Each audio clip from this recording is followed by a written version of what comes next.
All right, here we go. We're gonna do a little gold pan in here on the river.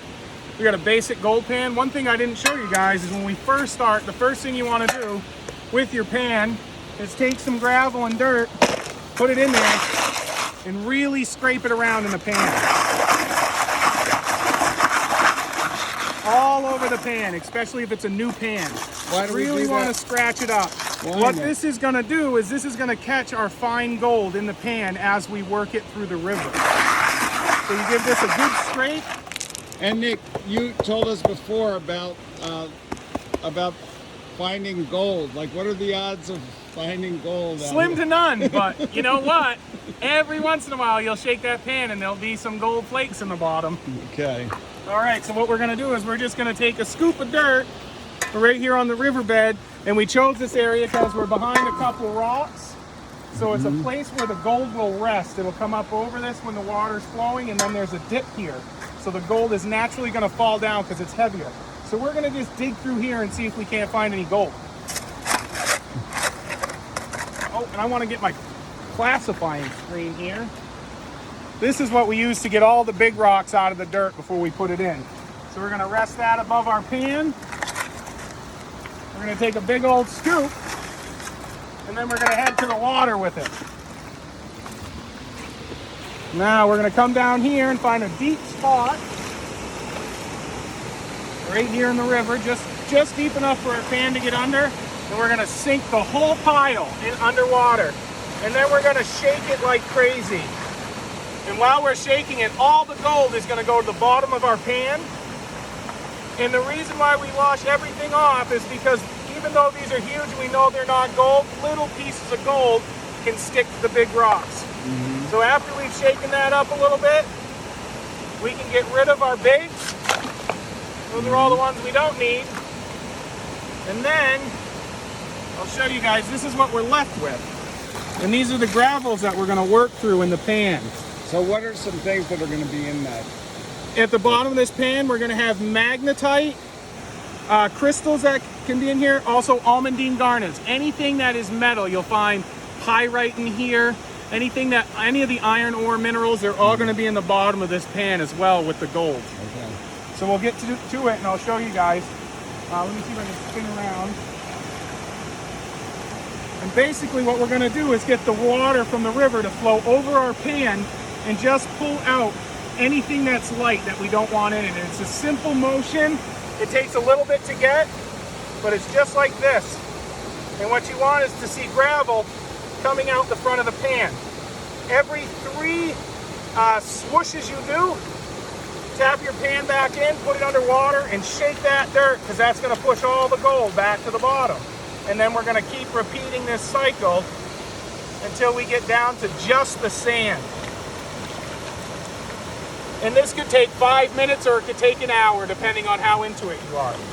We're gonna shake it, and we're gonna let the gold settle at the bottom again, and we're just gonna keep repeating this same thing. And you really wanna shake that pan to let that gold get down there.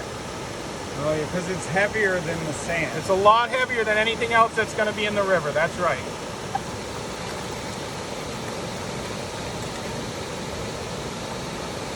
Okay, that looks so fun. Yes.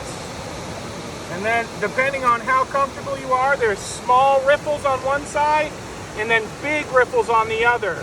So it's all up to preference after you run your pan. Some people prefer to use the bigger ones. I like to use the smaller ones because it lets the big rocks come out easier. Okay. And it still traps our gold. Oh, so, oh. The ripples keep the gold in the pan if they fly forward.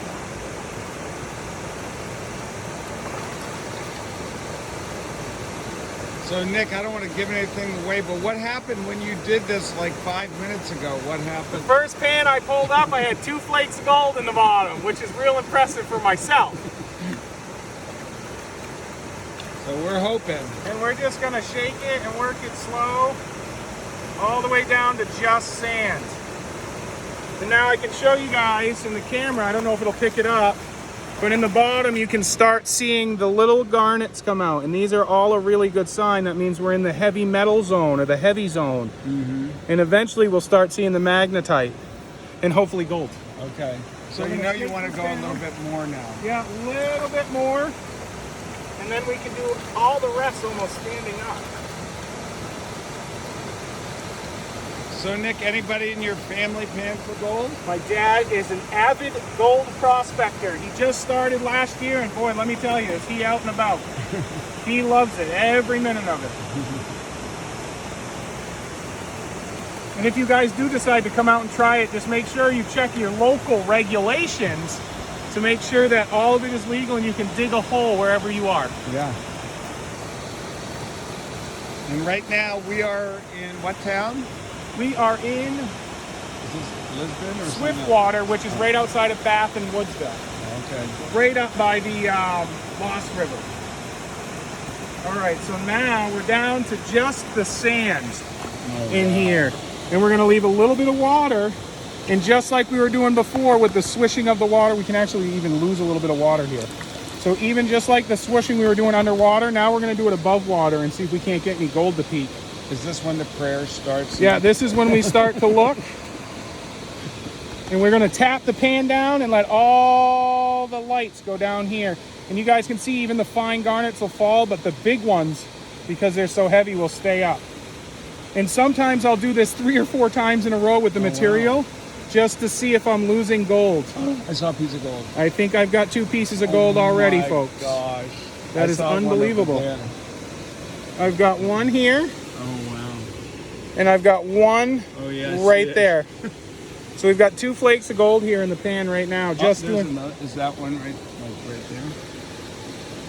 So the trick behind it, like I was telling you guys before, is as I swish the water, if the piece moves, we know it's not gold. Oh.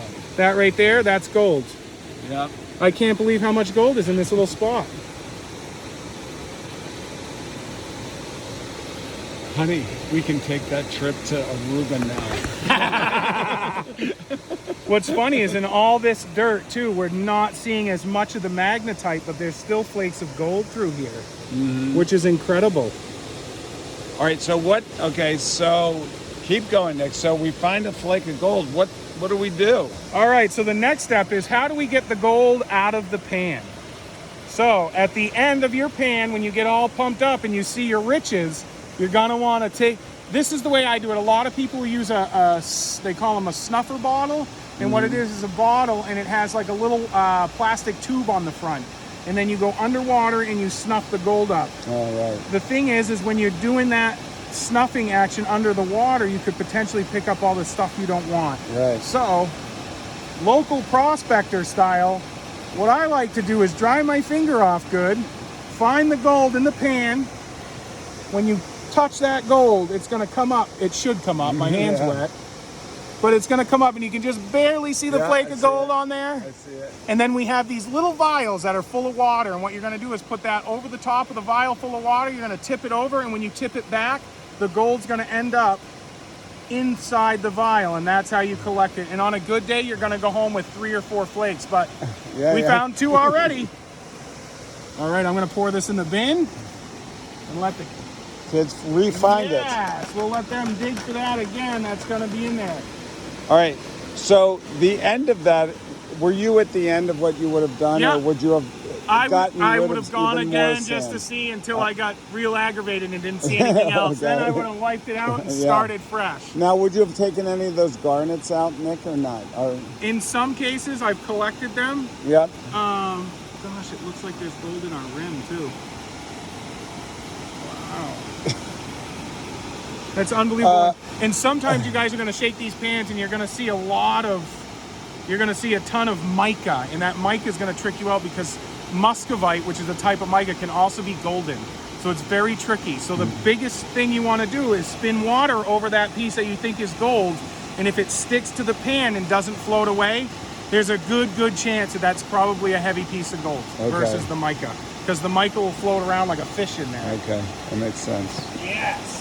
Okay, that is so good. Thank you, Nick. Yes.